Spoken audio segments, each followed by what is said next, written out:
Welcome to the Mongabay newscast. I am your host, Mike DiGirolamo, bringing you the news and inspiration from nature's front line. There is some very big news this week coming out of Ecuador, where Ecuadorians have voted to ban oil drilling in one of the most biodiverse places on the planet. Mongabay staff writer based in Mexico, Max Radwin, wrote the story for us regarding the referendum. Here he is to share a few details you should know. Hey, Mike.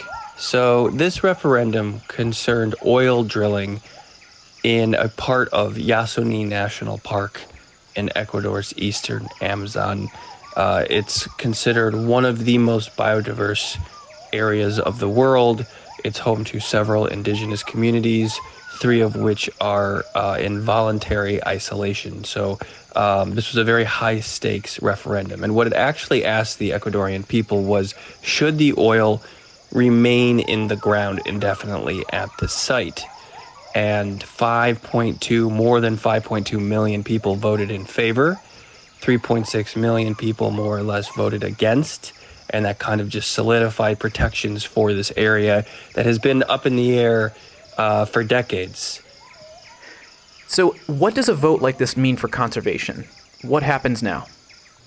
So the results of this referendum are a huge win for conservation, not just because the site itself now has very strong concrete protections, doesn't have to worry about oil extraction in years to come, but because it's a demonstration of what a grassroots campaign can do in the country. This referendum, unlike other referendums in the past, wasn't introduced by the government, but rather by a human rights and environmental group, an anti-extractionist group that cared about Yasuní National Park. They collected the signatures, they launched the campaign, they battled it out in appeals courts, in the constitutional court, and after years and years of fighting, got the referendum question on the ballot and won. And what questions still remain in regards to this referendum? The question now, moving forward, is how cleanly will oil extraction exit that area? Because it's a huge amount of money that the government has lost. We're talking billions of dollars of potential revenue, but also billions of dollars invested into the infrastructure required to pull oil out of the ground.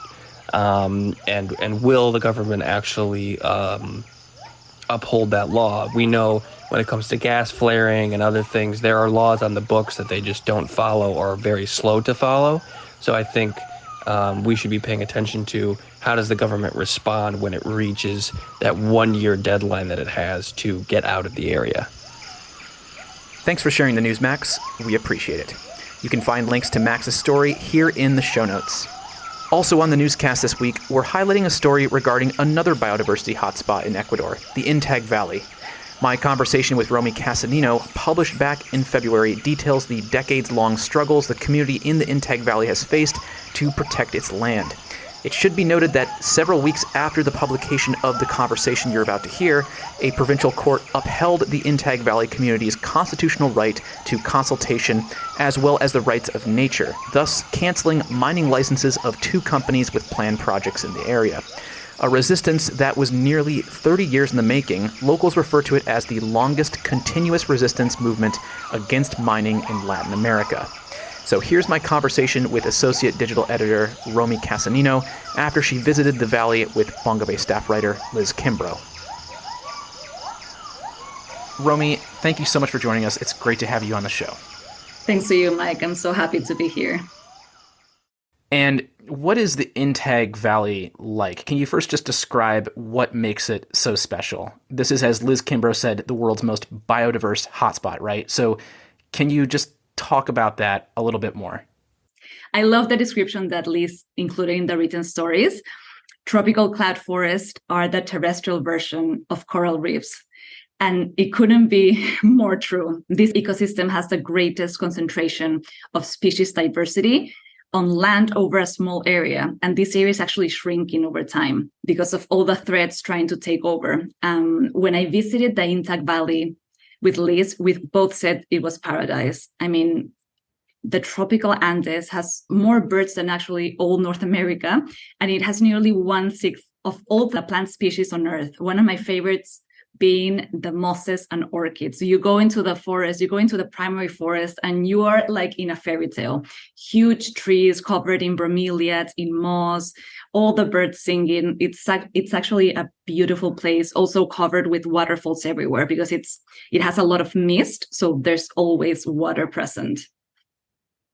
And I'm just going to insert this question real quick. I heard that there's not a whole lot of mosquitoes there. Can you talk about why that is really quick? There's actually not a lot of mosquitoes, and also I didn't see any cockroaches, which is completely different from the lowland forest. That's because we're in the Andes Mountains. So we're actually on the tropical side of the Andes Mountains. So there's lower temperature than in the lowland forests. So there's not enough space to actually have mosquitoes breeding up there. So conservation efforts have been going on here for quite some time, like many decades. And there's one in particular that you were all taking a look at. Can you tell us what the name of that is and how long has it been going on? Yes, so it's called the Ecuador Intact Valley Project. So this is a fundraising project to help communities conserve the cloud forest of a beautiful but threatened valley called Intac in northwestern Ecuador. So it's been going on, like you said, for a long time. So in the 1960s, to encourage development, the Ecuadorian government basically opened up the forest to land grabbers, and they actually had to clear 50% of the land to prove that it was in use. So this vision of deforestation and related to development, that lasted until the 1990s. So as a result, less than 15% of Ecuador's original cloud forests were left. Now, at that time, the government brought in international companies to prospect the forests for minerals. And they actually found a huge deposit of copper. That attracted mining companies into the valley, but they were met with resistance from local communities. So that led to conservationist Carlos Zorrilla with a group of local people to found DECOIN in 1995. DECOIN is a conservation group in the valley that are helping defend the cloud forest from outsiders meaning mining companies, and also restoring degraded land. So with the government's push to mine the forest and the imminent threat it poses to biodiversity and local communities, DECOIN will, with help of outside investors, like Rainforest Concern, they started to buy land to protect nature. I think that in total, DECOIN helped communities, buy 38 reserves, some of which are protect important watersheds and also benefit thousands of people. So the fundraising project is still active, and now it's more important than ever because they're legally fighting against Codelco, which is the largest copper producer in the world. And actually, that was my next question. Can you elucidate more on this copper mine that's being proposed and how it threatens the valley? What are some of the impacts that could come from this? Yes, so what is happening is that Codelco has a mining concession called Yurimagua, and Yurimagua lies within the buffer zone of an important national park called Cotacachi-Cayapas National Park, and also inside community reserves with both primary and secondary forests. But now, in Ecuador, even when the land is privately owned, the government still has the rights to the minerals underground. So basically, they are able to delist protected forest for mining. So now the company that found the first company that found the copper deposits in the Intact Valley did a preliminary environmental impact study showing that even a small scale mine could cause a large amount of deforestation, threatening endangered species, polluting rivers with toxic heavy metals, and requiring the relocation of hundreds of families. Now, that was back in the 1990s. Codelco has in mind a much larger project, so the danger is incredibly huge. In the past decade, Codelco has done many perforations into the forest floor, some of them near important water sources, and the contamination is clearly visible. We actually visited a site that had a massive landslide occur after the company drilled a perforation hole. And the thing is that sometimes people think that perforation holes are just like these thin tube-like systems, that does not do any damage to the surrounding forest, but in reality, they are deep perforations that sometimes reach thermal waters, which makes its way to ground level and then pollutes the streams with arsenic and other toxic elements. We clearly saw that when we visited a beautiful waterfall within the mining concession in Junín Reserve. And this waterfall actually consists of two waterfalls that are next to each other. It's called twin waterfalls. And you can see it's insane because you can see one that actually flows fresh, clear water. And then the other one, we can see that it is brown, contaminated water, one next to each other. And guess what? The perforation hole is right on the top of the waterfall. So you can just imagine what this means for the communities downstream that rely on these watersheds for their everyday life. It's actually really sad. So what's the status then of the funding behind Decoin? A man some people are probably familiar with, whose name is Leonardo DiCaprio, posted to his Instagram the article or the information about the article that Liz wrote to his Instagram account.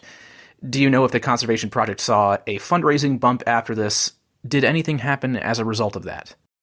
Yes, when Liz and I saw that Leonardo DiCaprio wrote about the story on social media, we were so happy because that would mean that the world would actually see what is happening in this part of the world and maybe be inclined to help. And Carlos, the founder of Decoin, told us that he got a hefty donation. I think it was $10,000 because of the story, which is amazing, and now, before, all the funding would go to buying land for conservation and restoration. Now everything is going into the legal cases that are hiring lawyers, transporting into Quito, the main city of Ecuador, to go for trial and everything. So I think it's really important that they have funding for the legal case. And I think it's worth mentioning that right after Leo's post, the judges actually pushed back the trial to March until they can visit the mining concession and see for themselves everything that will be lost. So there's a lot that just posting on social media can do for conservation. So this article is the first in a line of articles that's going to be under the Conservation Potential series. Can you talk about this series and what kinds of stories are going to be coming out of it? Yes. So the Conservation Potential series is led by Mongabay editor Alexandra Popescu, and it investigates conservation efforts in high priority biodiversity areas across the globe. So we're talking about tropical forests that are being protected by local or indigenous communities. Now, many high priority conservation areas fall within lower income tropical countries. So one of the purposes of this series is to make people aware of this project and hopefully give funding to one. So it's really exciting, and you will see stories from the Congo, Latin America, Southeast Asia, etc., everywhere. So I'm curious to know, do you have like a favorite moment from this trip? The imagery was beautiful that you and Liz posted to Instagram, but I'm curious if there was like a favorite moment that occurred. Thank you, Mike.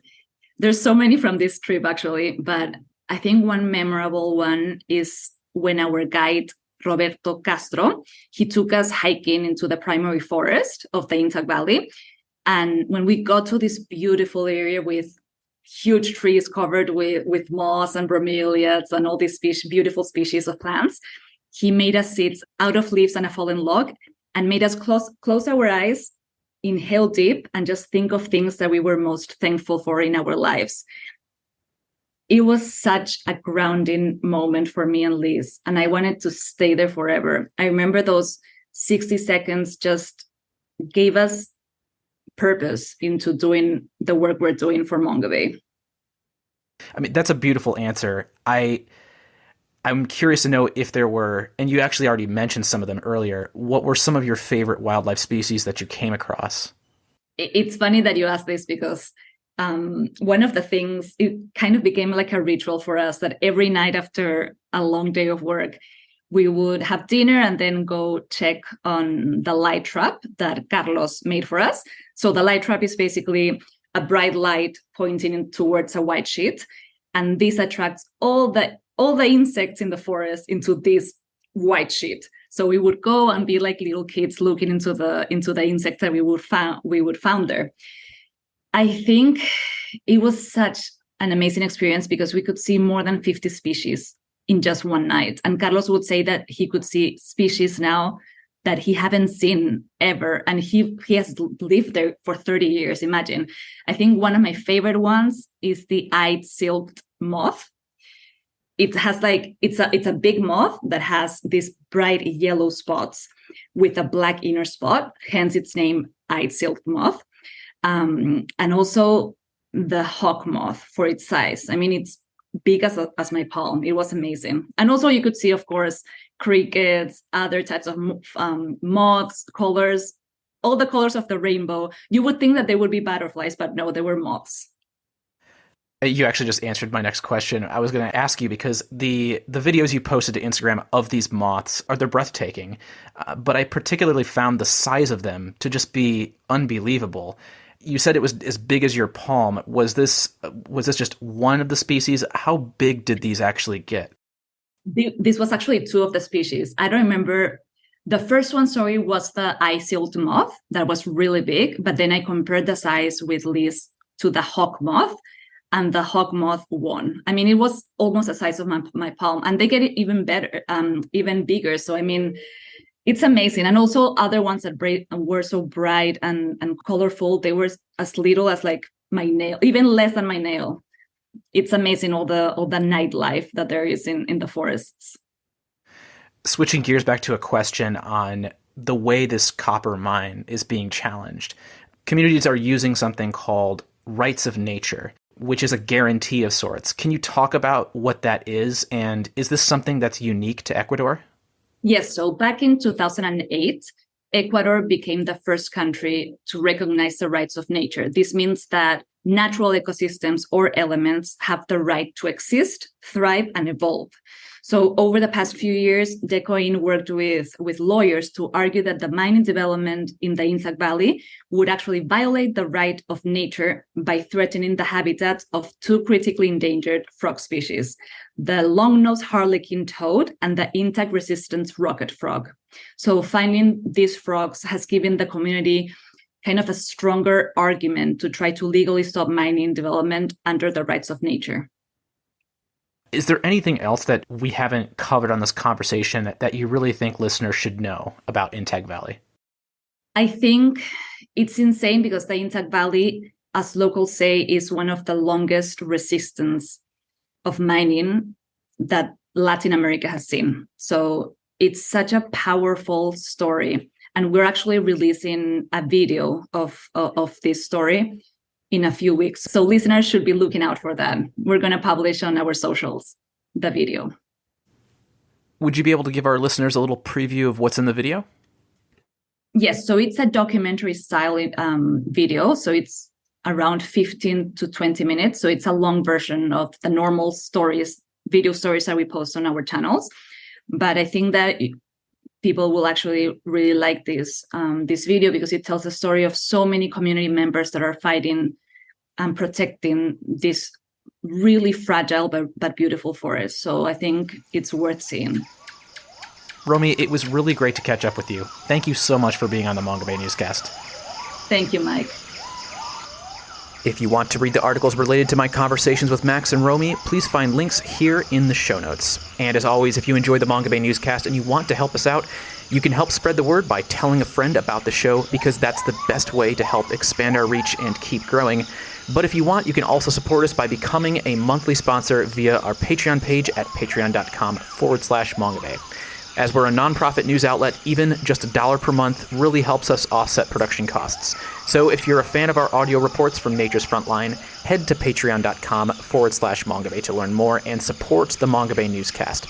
You and your friends can join the listeners who have downloaded the Mongabay Newscast over 500,000 times by subscribing to this podcast wherever you get your podcasts from, or you can download our app for Apple and Android devices. Just search either app store for the Mongabay Newscast app to gain fingertip access to new shows and all of our previous episodes. As always, you can read our news and inspiration from Nature's Frontline at mongabay.com, or if you prefer to keep up with us on social media, find Mongabay on most of the social platforms out there, including Facebook, TikTok, Instagram, Mastodon, Threads, Blue Sky, and others at Mongabay. Thanks as always for listening.